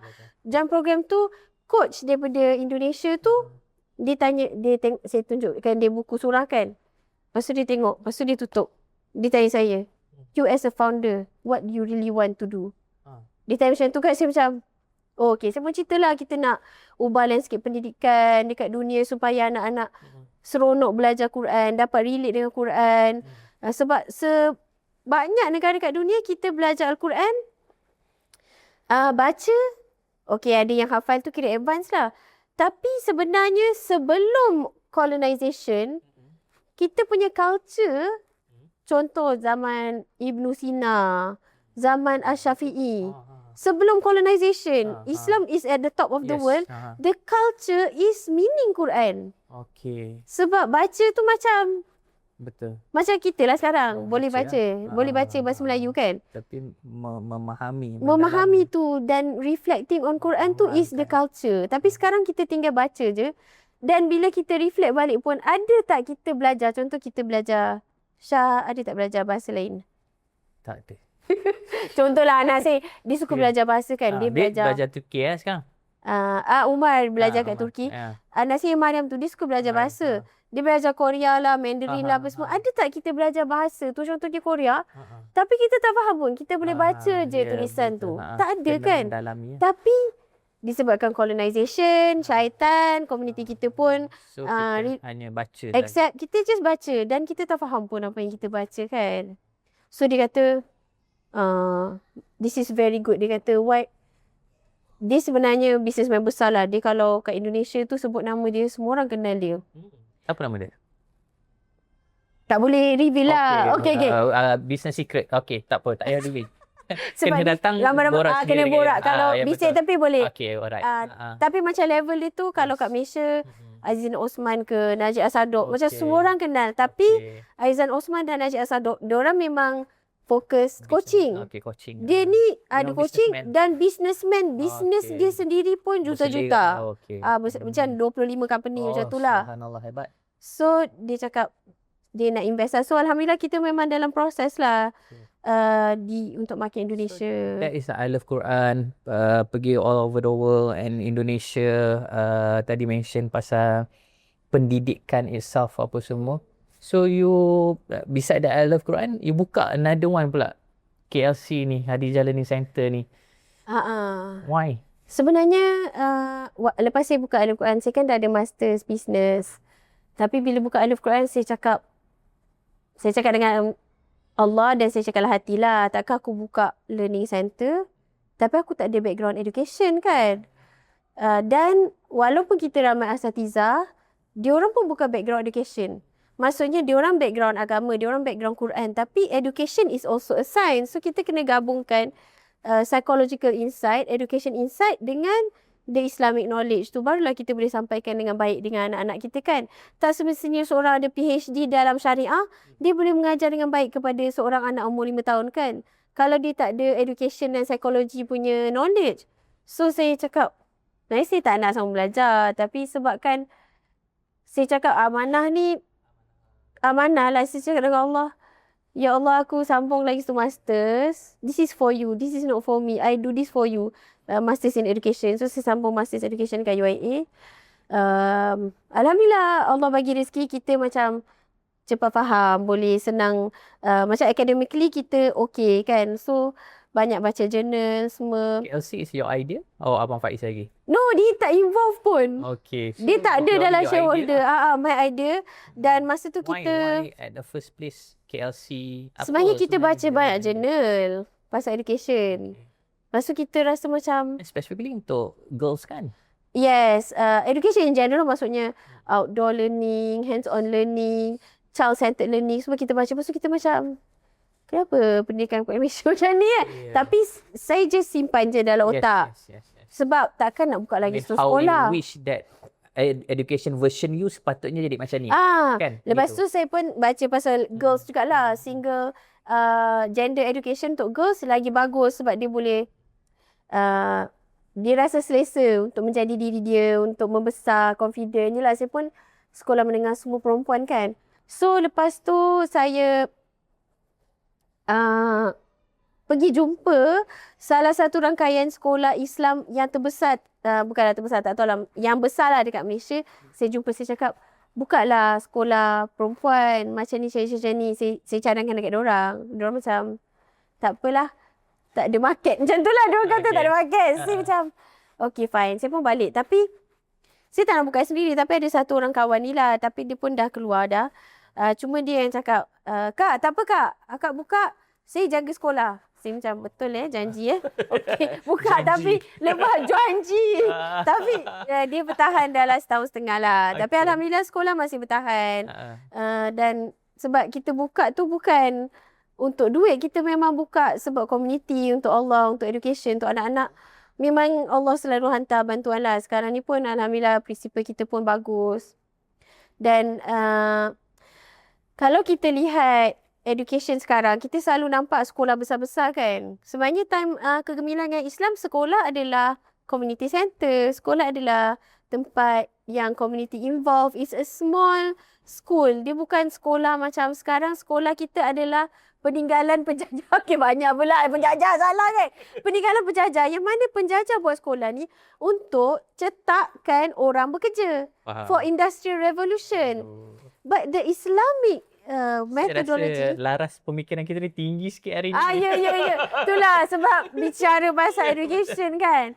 So sebenarnya kita punya Betul.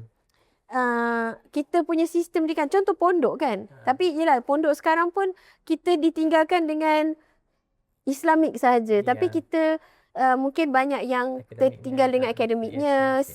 Tapi dulu the pondok is Betul. the education, the discussion, Yes. the reflection. How do we solve community issues? Bukan sekadar macam Besar menghafal. lagi. Satu lebih besar lah. Ya, Dia dan lebih kepada dia pemikiran. terlibat dengan community. Anak-anak yang kecil pun welcome. They are learning from the experience. Bukan sekadar buku dan menghafal kan. So sebab tu saya buat Khadijah Learning Center ni, ada orang cakap dengan saya, kenapa tak buat sekolah besar? Kenapa? Saya Ada memang permintaan? ada, dan ada kawan-kawan, ada parents yang macam, bila kita nak buat sekolah ni jadi besar, saya macam, that is not my intention at all. My intention is for them to feel safe, for them to know who their teachers are. Siapa kawan diorang. Diorang rasa selamat, boleh explore, boleh rasa learning from example and experience selain daripada akademik tu Berapa lah. ramai student kat sana sekarang? Sekarang kita hampir 50 orang lah. Kira ramai lah juga. Tapi still, sangat ramai. kalau sekolah besar kan macam 300 orang. Siapa yang tahu background dia akan kata ramai lah. Because masa mula-mula nak start pun saya rasa rasa Syah ada kat macam sini penat, macam penat lah. Tapi 3 ketul tu by Mariam tu dah knowing- besar lah. By knowing you, aduh, pernah rasa nak berhenti buat semua. Oh, sebenarnya memang banyak kali je kita rasa nak berhenti kan. Saya, bukan kita bukan lah. kita, you. Saya. Banyak kali je dia macam, okay, wanita dengan perimenopause, dengan hormon, Yeah. dia macam emosi tu sentiasa tumbang-ambing kan. Dan bila, ya sebenarnya kalau untuk Khadijah Learning Center, kita memang masih lagi belum break even proper lah. Okay. Sebab niat saya bukan untuk duit tau. Ada orang cakap saya, you just raise the fee, you just do this. Tapi niat saya bukan untuk duit. So saya macam susah sikit bab situ. Sebab it is, Bukan sedikit, banyak. Sebab kat sini pun macam tu juga. Dulu isu raise the fee ni dulu betul-betul. pernah Tapi dibincangkan. sekarang kita dah naik banyak sikit lah. I love Quran dah naik banyak sikit sebab I okay. wish that I can go through itu. Sebab by knowing her, dia memang sangatlah baik hati. So, macam sebab kita memang buat untuk community kan. So kita macam, there is a social impact yang tapi kalau but businessman kan, macam kelangsungan bisnes tu. pakcik saya, sustainability, dia jutawan lah bisnes. okay. Dia macam, hang kena belajar ni, macam mana nak dapat bagi banyak duit. My business is not for me, making me rich. No, yelah kalau sekolah, orang selalu cakap. Adalah, saya pernah dengar kawan-kawan cakap kan. Contradict tak rasa macam aku ni macam tak pandai buat bisnes lah. Nak serve the community and the business side itself. Tak pandai buat bisnes tak pernah. Sebab saya tahu, kalau saya betul-betul buat bisnes, saya buat bisnes. Tapi ni sebab saya macam community. Tapi dekat I Love Quran, okay, dia kena ada some, sebab kita dah team besar semua. So kita macam, okay, ni basic memang kenalah cover. Kalau tak cover, salah. So yang tu clear lah. Cuma sebenarnya yang part saya kena belajar, non-profit pun contohlah ada je non-profit kat Malaysia, tapi still charge mahal. So tak semestinya kita tak boleh charge mahal lah. So untuk KLC belum lagi lah. InsyaAllah sikit lagi. InsyaAllah lah. Ada ke nak big school? Itu yang big school tu macam, I mean personally pernah you ada spark rasa pernah juga macam dulu kan ISKL tu foreign kan, sebelum Brainy Bus masuk situ memang masa tu macam bestnya. Tapi bila kita fikir tentang if it is a big school, it must be ada rumah orang tua, ada macam community tau. Dia bukan macam school yang tapi break, masuk kelas, duduk macam such a boring school kan. At this age you ada appetite tu untuk go through lagi kak? Tak adalah buka baru, tak lah. Tapi kita macam, kita cuma, tiba-tiba sebiji bangunan diwakafkan. kalau wakaf, insyaAllah sangat. Semalam, ada appetite? I mean with the team. InsyaAllah dengan tim taklah kalau ada contoh ada donor besar bagi duit selambat kan macam InsyaAllah boleh kita boleh buat lagi banyak kan. Semalam sebenarnya pergi Chinese Muslim punya association lah, dia tunjuk diorang tengah belajar hadis apa semua. Diorang punya tempat tu besar lah. So dia kata sister this one sebelah dia lagi besar. Dia ajak saya macam how much is the rent? 18,000 macam mungkin tak apa. Tak apa. Simpan dulu dalam rekod. Tapi diorang JV lah dengan NGO semua. So diorang dapat lah cover sebab diorang memang community center lah. Alright, faham. So kita dah about nak sampai ke hujung. Lagi 10 tahun, I mean lagi berpuluh-puluh tahun, di mana I Love Quran and how do you see I Love Quran? Actually tadi kan Syah cakap macam saya sekarang 45 years old kan. Syah tanya macam ada appetite dia ke? Saya nak cerita makcik saya. Saya tengok appetite tu sentiasa menyala-nyala. Sebenarnya inspirasi saya makcik saya dia umur Malang tadi tu? Ya, mak lang saya tu masih hidup. Okay. She is 79 years old. Dan dia buat? Dia hafal Quran umur dia 74 tahun. Okay. Sekarang ni dia 79, dia duduk pondok weekdays. Weekend dia drive sendiri. Hari Jumaat dia drive pergi Jaya Grocer beli groceries for the week. Sebab husband dia dah meninggal. Dengan geng pondok dia drive pergi Jaya Grocer kat Semenyih. Lepas tu dia balik. Hari tu dia ajak saya makan kan. Dia cakap, Mak Lang pergi Jaya Grocer. Alhamdulillah dia macam cauliflower fresh. Dia pun masak untuk kita orang. Order durian semua. Hari Sabtu dia akan drive pergi Bangi. Sebab dia ada aerobic center kat Bangi. Dia mengajar fizikal kat Bangi. Hari Ahad naik tangga. Dan mengajar online tu beberapa kelas memang penuh schedule dia. Saya nak minta slot tasmik dengan dia. Dia macam, Mak penuh lah schedule Mak Lang. Maksudnya, kalau saya umur 45 rasa tak ada appetite, saya malu dengan Mak Lang. Saya macam, this is my kata ideal. Maksudnya macam, contohlah inspirasi kan. Dia umur 79 masih kuat kan. Saya, Allah dah buka jalan. Market-market ni Allah bagi temuan anak-anak muda yang bagus. Kita orang dekat I Love Quran, Gen Z kan. Orang selalu cakap Gen Z malas, Gen Z bla bla bla, Gen Z tak best. Kita orang kat I Love Quran, Allah bagi rezeki. Gen Z semua bagus-bagus. Yang mantap-mantap. So, saya nak tanya benda tu. Daripada dulu kan, betul-betul. Daripada dulu kan, saya tengok kan, yang datang ke I Love Quran ni kan, semuanya yang set-set yang, kalau kat luar mungkin susah nak jumpa. So, apa? Tu salah seorangnya. Bagus tu. Apa amalan yang sampai Allah Ta'ala hantar orang baik ni dekat sini? I heard that Fatin pun ada kat KLC kan? Fatin mana? Dengan Kak Faridah punya. Wan Fatin Suryani. Wan Fatin. Dia mengajar matematik online hari tu untuk secondary. Okay. Tapi dia dah terlalu busy dengan sekolah refugee dia lah. Anak dia yang apa amalan orang hantar orang-orang baik-baik ni? Dan dia bersilih ganti pula tu. Macam contoh yang tu keluar. Macam dulu kita ada Yusra, ada Adam. Apa semua tu best-best yang tu kan. Itu pun kita pernah dapat seorang lagi. Dia best student UIA. Lepas tu dia kerja-kerja kat sini. Lepas tu dia dapat pergi Oxford. Saya macam, ya Allah, bagusnya orang ni. Masya Allah. Macam kita pun turut berbangga lah dengan anak-anak buah kita yang dapat perform semua kan. Apa amalan sebenarnya? Sebenarnya amalan tu apa? Sebab magnet tu akan attract orang. Saya nak cakap ayat dia. Tapi saya tak ingat ayat dia sekarang. Tapi maksud dia adalah nikmat tu daripada Allah. Macam tu je lah nak cakapnya kan. Apa amalan dia tak, kita nak cakap pun nikmat tu daripada Allah kan. Allah cakap semua ni pinjaman. Kan. Kalau satu hari Allah tarik, Allah tarik. Tapi kita tetap percaya. Soalan saya tadi tu, another 10 years. Oh, 10 years. Okay. 10 years sebenarnya. I mean, sampailah nanti Umar pun boleh ganti. Yelah, 10 years lagi Umar dah duduk sini kot podcast. Bukan saya. So, another 20 years, 30 years lagi. Itulah, tadi pun Syah tanyakan pasal appetite. Sebenarnya, mungkin bukan saya yang ke hadapan. Tapi, anak-anak muda sekarang ni yang saya nampak potensi dia orang banyak. Cuma kita mungkin guide. Dan kita ada banyak, Allah buka nikmat, Allah buka jalan. So, saya nampak flow tu insyaAllah semakin baik. Dan even saya tengok, katalah ada beberapa bisnes yang kita tengok kat luar kan. Bila generasi anak lagi banyak berkembang. Sebab mungkin mak ayah dia ada satu ilmu. Anak dia dapat lagi banyak ilmu. So, saya punya ni nasihat ni macam pressure pula Cik Omar. Kebetulan Omar pula yang duduk kat situ kan. Gitu, tadi dia tak ada. So, sebab insyaAllah, I think Indonesia market I Love Quran will grow very well insya-Allah. InsyaAllah. Investor tu kita dah ada country manager dekat Indonesia. Investor tu cakap dengan country manager, you cannot rest now. 3 months 20 branch I Love Quran. Subhanallah. Saya macam So you back and forth pergi back and forth lah ni. Tapi bulan ni tak pergi lagi sebab investor tu cakap dah datang KL. So saya tengah tunggu. Subhanallah. Tapi dia tak so lepas ni saya company dah buka dah. Okay. So itulah Good progress, alhamdulillah. insya-Allah. Another So 10 years.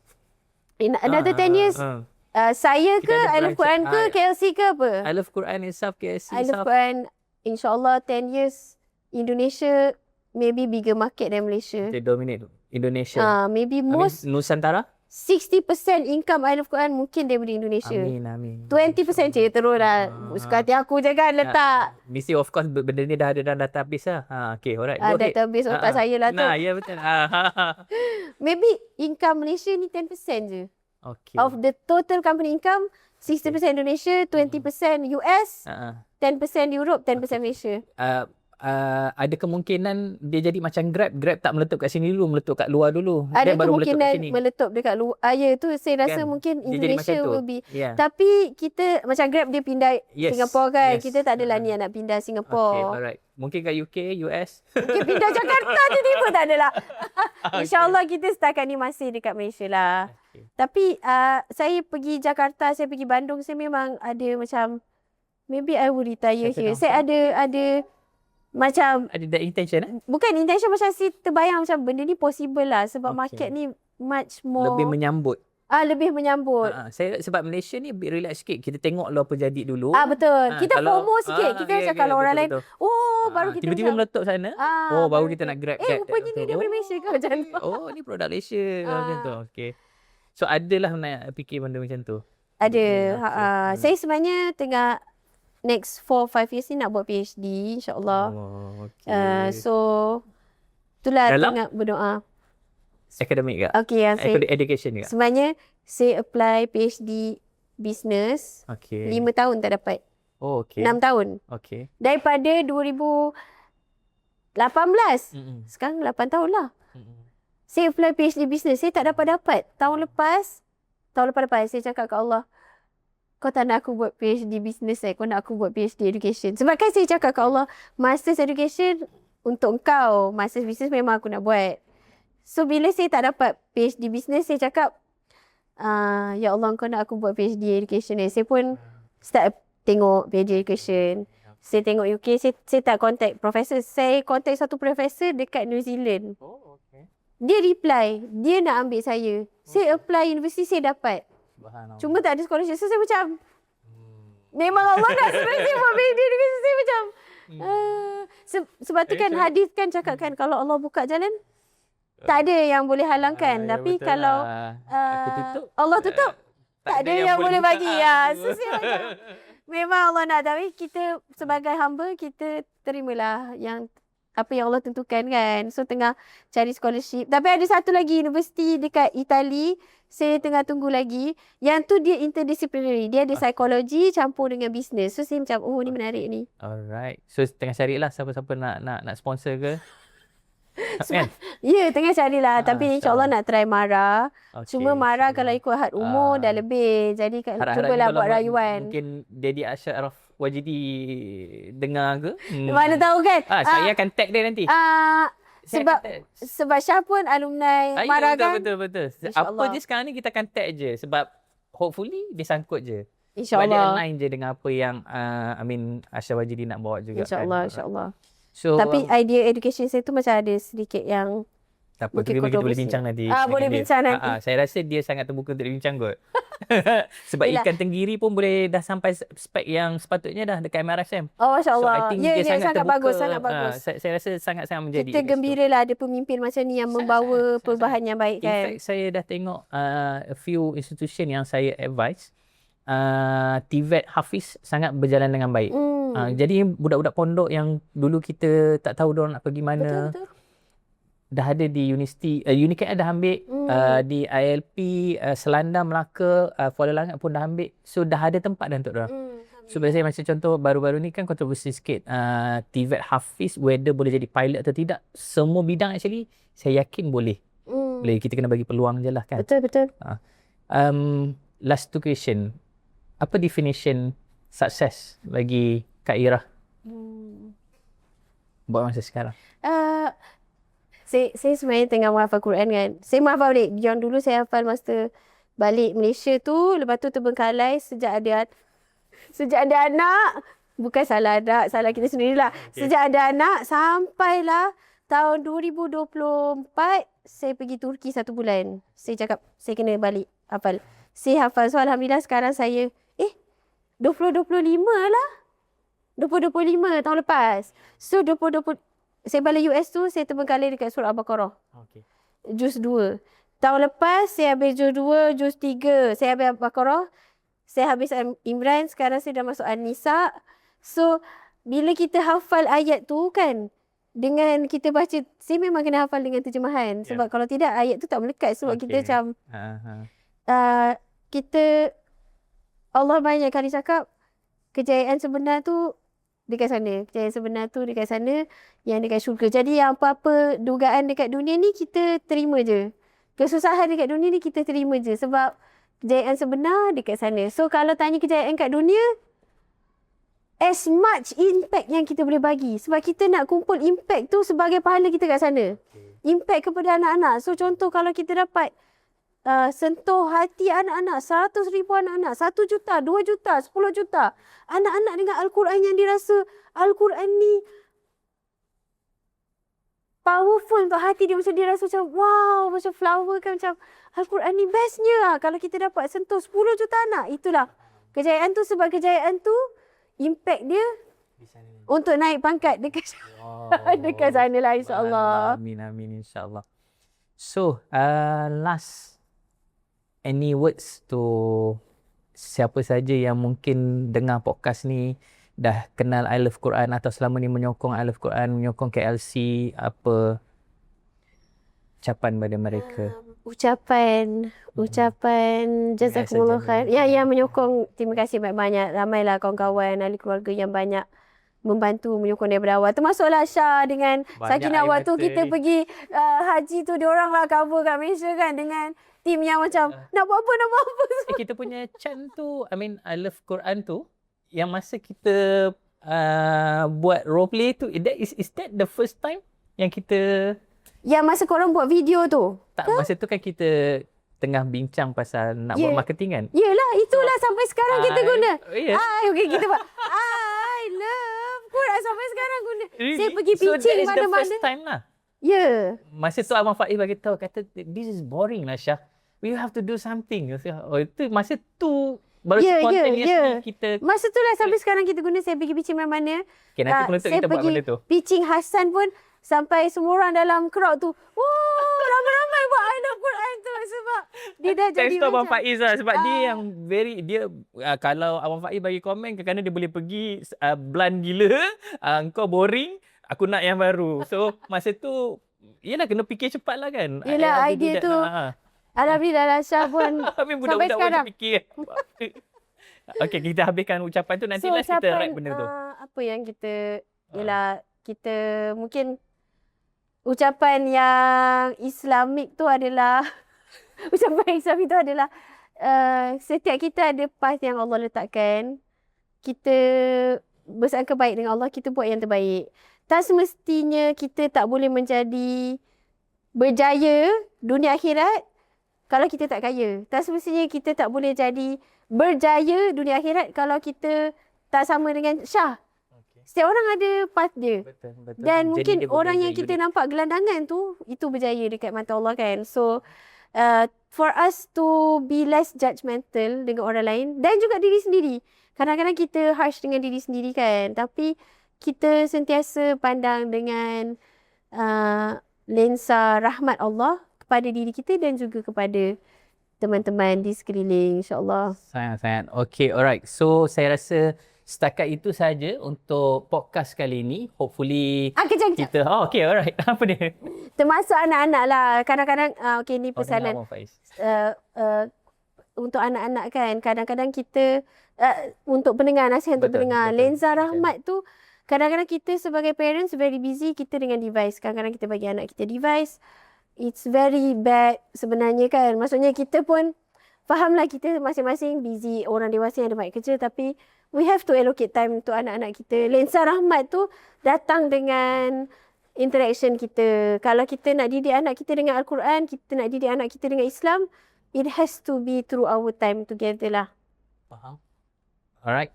So, saya ucapkan terima kasih banyak kepada Kak Ira kita sebab sudi spendkan masa untuk podcast Recharge Business with Purpose untuk episod yang kali ini. So, Kak, last kita buat that. Okay.